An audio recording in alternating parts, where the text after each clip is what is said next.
वसुदेव्यः। अहिंसा परमो धर्म की। आचार्य गुरुवर श्री कुंद कुंद भगवान की। आचार्य गुरुवर श्री ज्ञान सागर मुनि महाराज की।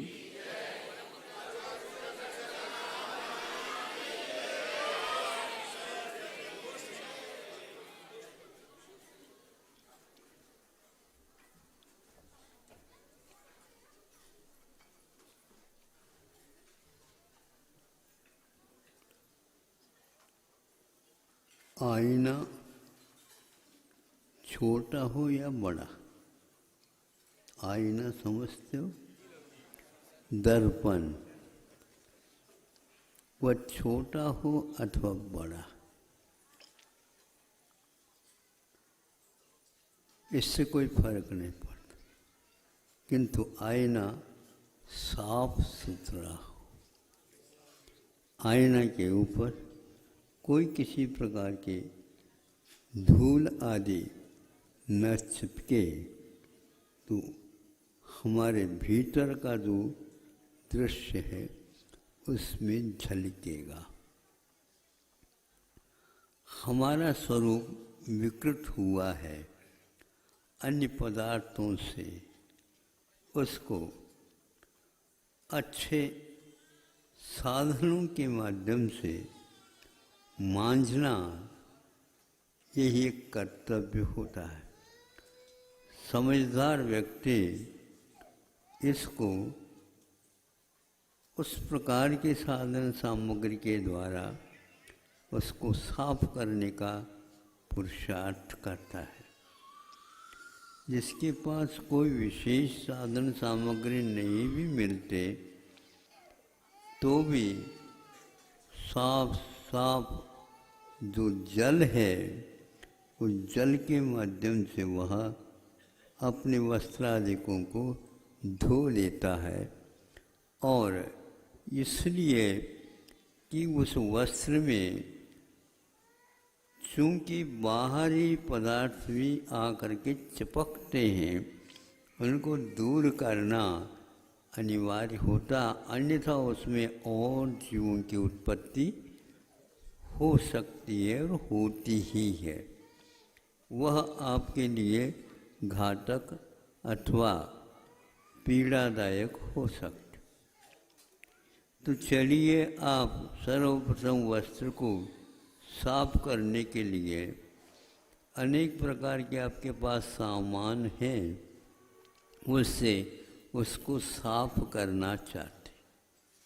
अब देखो, वस्त्र के ऊपर सोडा लगा दो, साबुन लगा दो, वस्त्र साफ होगा?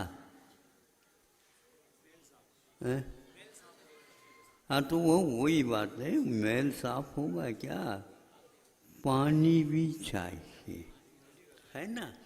हाँ, क्योंकि वो पानी जा करके वह जो मलांश वहाँ पर एकत्रित हुआ उसको वह गीला कर देगा, और गीला होने के उपरांत आप घिसोगे तो अपने आप ही वह मल निकलने लग जाएगा। नहीं है तो नहीं, तो पानी लगाना, लगा दिया, लेकिन कीचड़दार पानी लगा दोगे तो दुगना और हो गया। समझ रहे हो? आपके कार्य भी लगभग ऐसे हो रहे हैं। कहने के लिए आपने धो दिया, लेकिन कीचड़ के पानी से साफ नहीं होता, इसलिए उससे बचना अनिवार्य है। जल में हमेशा हमेशा जल का ही स्वरूप रहता है, ऐसा है ही नहीं, धूलि के कारण ऐसा होता है। तो इसलिए जब वह लगाता है, कर्मों के कारण आत्मा का वस्त्र जो है एक प्रकार से गंदा हो गया है। अनादिकाल से वह गंदा इकट्ठित होता भी रहता है, कुछ साफ होता भी चला जाता है, उसकी उम्र के हिसाब से वह काम होता है।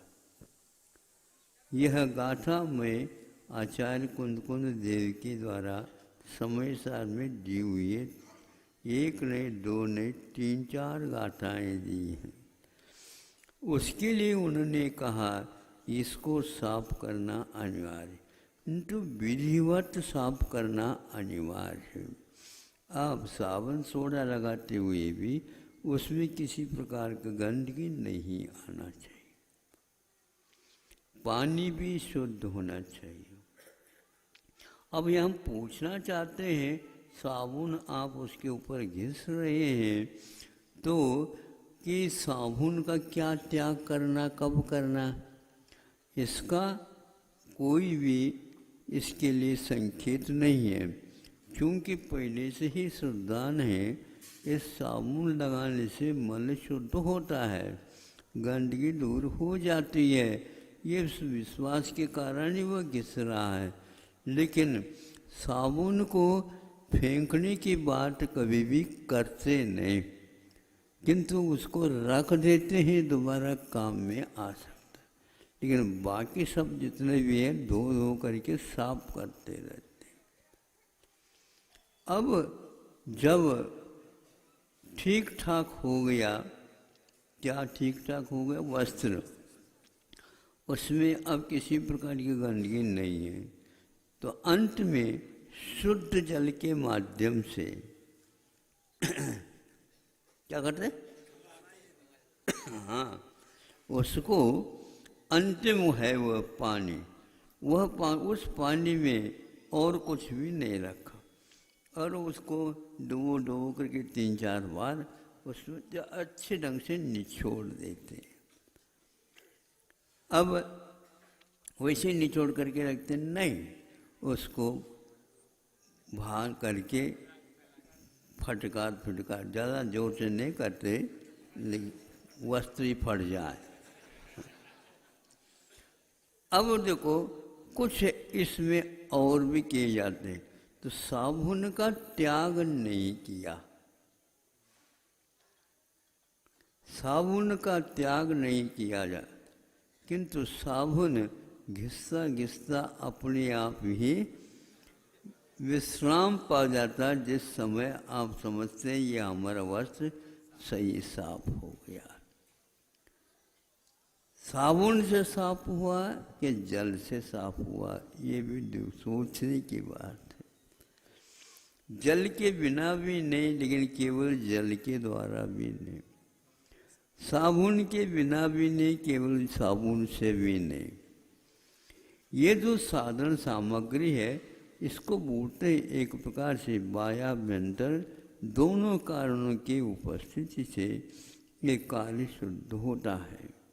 हमारे वस्त्र जो आत्मा का उपयोग है, वह भी इन बाहरी संपर्क के कारण, राग द्वेषादि के कारण वो गंदा हो गया है। ये जो पर्व के दिन आदि योग जो आते हैं, वो गृहस्थों के लिए चूँकि इतने निमित्त से उतना कम से कम साफ करने का अवसर प्राप्त हो जाता है। मुनि महाराजों का तो प्रत्येक पद में अपने उपयोग को शुद्ध करने का कार्यक्रम चलता ही रहता है। उनके पास इस प्रकार के साधन हैं, उनको हमेशा वो साफ करते रहते, लेकिन फिर भी गंदा होने का अवसर तो संसार में होता ही रहता है, उससे सावधानी की आवश्यकता है। फिर इसके उपरांत आप धोने के उपरांत दूसरा उस वस्त्र को थोड़े से और चमकाना चाहते हैं, तो फिर कौन से पाल है, तीनों पाल, रानी पाल, मुनि पाल, कई प्रकार के हमारे पास सामने आदि कौन से पाल रहे हो। नहीं महाराज, अहिंसा धर्म पालते हुए ये भी पालते। अब इसमें देखो, इसमें शुद्ध पानी में उसको डाला जाता है, फिर ज़्यादा नहीं डाला जाता, थोड़ा सा। अब उसको एक प्रकार से निकाल करके रख दो।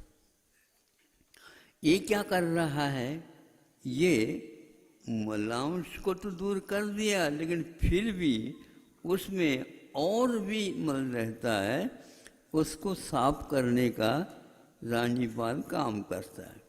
लेकिन शुरुआत में यदि रानीपाल को डाल दिया, तीनों पाल को डाल दिया, वो पाल, तो शुरुआत में नहीं, ये तो अंत में जब उसको धो धा करके पूरा का पूरा सफ़ेद ही जल निचोड़ में आ जाए, देखते रहते हैं तो आता है, तब ये इसका उपयोग करते हैं। इसके उपयोग करने के उपरांत और इसमें चमक ललाके का लाने के लिए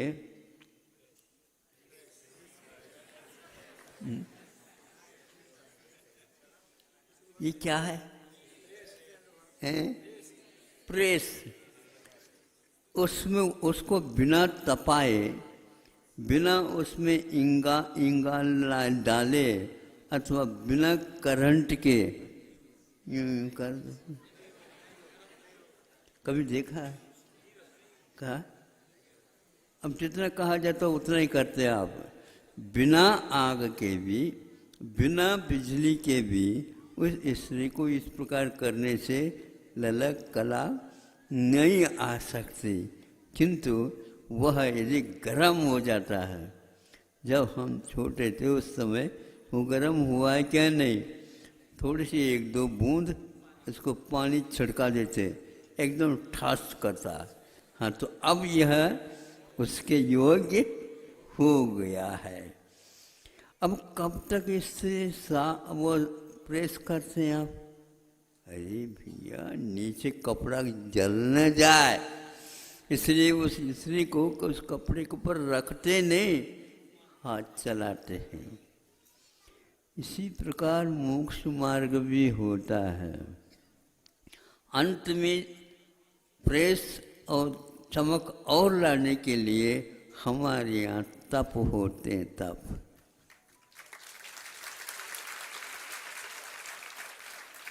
अब वो तप के बिना आपका रत्नत्र कैसे है, झुर्रीदार साफ सुथरा किया तो है वस्त्र, लेकिन झुर्रीदार वैसे आप इसको सुखा दो तो बस धुर्री रहती है।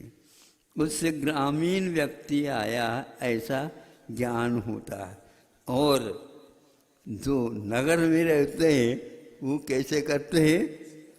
प्रेस करके करते हैं। तो ये इतना अंतर है। जो व्यक्ति सब कुछ करता है लेकिन उसको प्रेस नहीं करता है, उसके ऊपर वह स्त्री जो है नहीं चलाता है, उसी प्रकार यहाँ पर कोई तप नहीं करता है, केवल रत्नत्रय रखते हैं, उससे काम नहीं होता, ऐसा शुद्ध स्पष्ट लिखा हुआ है। इसलिए तपस्वी अथवा श्रावक भी अपने जीवन काल में तप भी करता रहता है। श्रावकों के लिए कहा दानम पूजा शील मुवासु, दान भी पूजा भी और शील मैंने एक मर्यादित जीवन रहना है। जितने संकल्प लिया है उतने ही अपने पास परिग्रह अधिक रखना, बाकी उससे अपने जीवन को बचाना। और एक प्रकार से जैसे बीज की सुरक्षा किसान करता है, उसी प्रकार यह श्रावक भी शील की रक्षा करता रहता है, ताकि संतान क्रम से वह धर्म बहुत पवित्र धर्म है, उस धर्म की रक्षा हो सके। ऐसे ये 4 धर्म श्रावकों के लिए बताए, उपवास भी बताया है। ये जब छोटे थे उस समय 1 महीने में 1 दिन ये चक्की चलाते हैं, चक्की तो वह मशीन के माध्यम से चलाते हैं, तो मशीन को 1 दिन छुट्टी देते थे। हाँ, ताकि वह भीतर का जो कुछ भी मान लो 1 महीने में अटक गया, फटक गया, कुछ जम गया, उसको साफ करने के लिए होता है। इसी प्रकार शरीर का भी सिद्धांत है। उसके लिए उपवास करने से वह मशीन जैसे चक्के ठीक हो जाए, उसी प्रकार भी यह मशीन भी ठीक हो जाता है। यह यंत्र है, यह वासना का साधन नहीं, किंतु उपासना का केंद्र है। और उपासना के केंद्र में तो आपको उसके केंद्र की रक्षा तो करनी ही पड़ेगी। इंद्रियों के माध्यम से चलता है, ये प्राणों के माध्यम से इसका जीवन चलता रहता है। वो प्राण नट बोलट जितने भी हैं वो सारे के सारे घिस न जाएं, ऐसे इसके लिए बीच बीच में ग्रीस है, मोबाइल है, या क्या बोलते हैं आप लोग, ऐसे आइलिंग जिसको बोलते तेल लगाना आदि करते हैं, जिसके द्वारा यह काम करता रहे। इसलिए इसकी सुरक्षा, आरोग्य की रक्षा ये परम अनिवार्य है। यदि इसमें मान लो गड़बड़ी आ गई तो बीच में ही डोला उठेगा, तो वह काम आप नहीं कर पाओगे। इसलिए वे पर्व के दिन रखे हैं, इस बहाने से वह चक्की को भी आप ठीक ठाक रखेंगे। कभी कभी चक्की में होता क्या, घिस जाता है, तो उस फलकों को निकाल करके टाँकी, और सुन रहे हो क्या? नहीं, तुम्हारी बात कह रहे हो।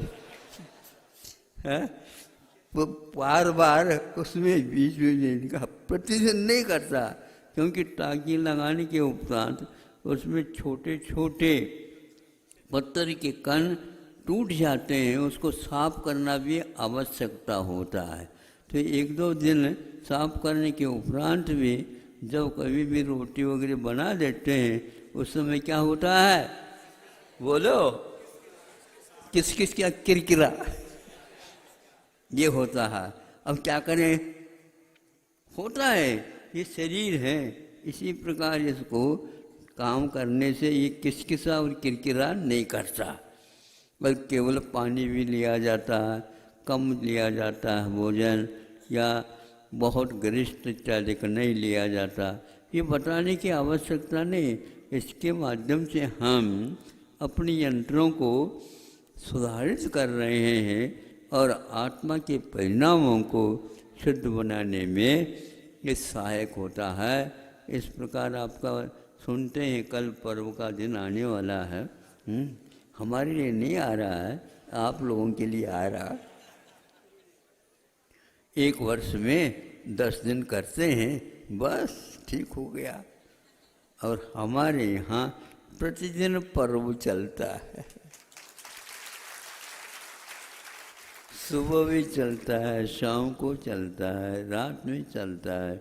हमारे उपासना हमेशा चलती रहती है, इसलिए ये बहुत निर्जरा का कारण है। निर्जरा करने के लिए कहीं भी हमारे आचार्यों ने पुण्य की निर्जरा करने के लिए नहीं कहा। आयु कर्म की निर्जरा 3 काल में की नहीं जाती, 60 ही कर्मों की निर्जरा की जाती। उसमें भी जैसे साबुन को हमें त्याग करना नहीं पड़ता, वो अपने आप निकलता, उसी प्रकार पुण्य जो है पाप को निकालने के लिए साबुन का काम करता है, और अंत में घिस करके वह चला जाता है। अलग रूप से उसके निर्जरा करने का कहीं प्रावधान नहीं बताया है।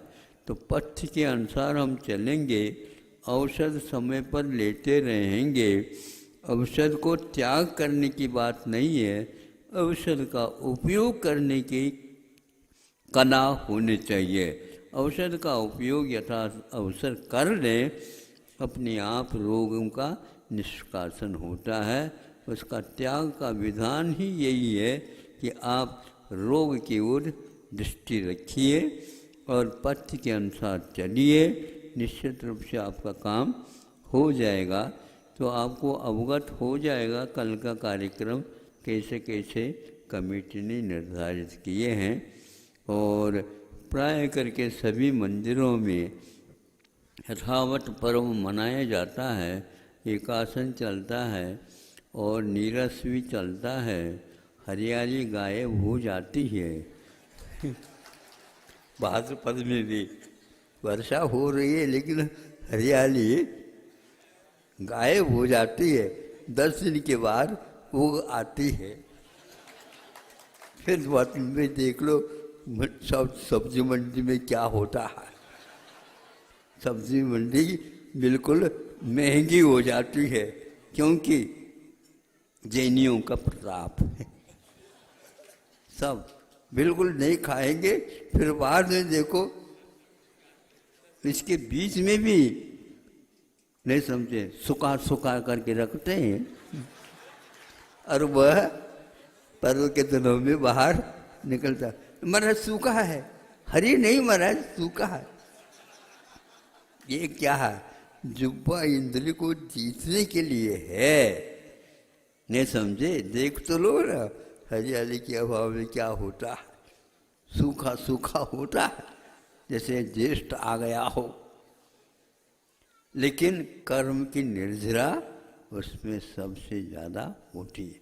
ये परंपराएं गलत नहीं है, ये बहुत दिन से आ रही हैं। इस परंपरा का निर्वहन जिन लोग आज भी कर रहे हैं और उसके फल भी मिलते हैं, जिह्वा इंद्र को जीतने से, स्पर्श इंद्र को जीतने से, इंद्रियों के दमन करने से उनको अवश्य ही संलेखना का सौभाग्य प्राप्त होगा।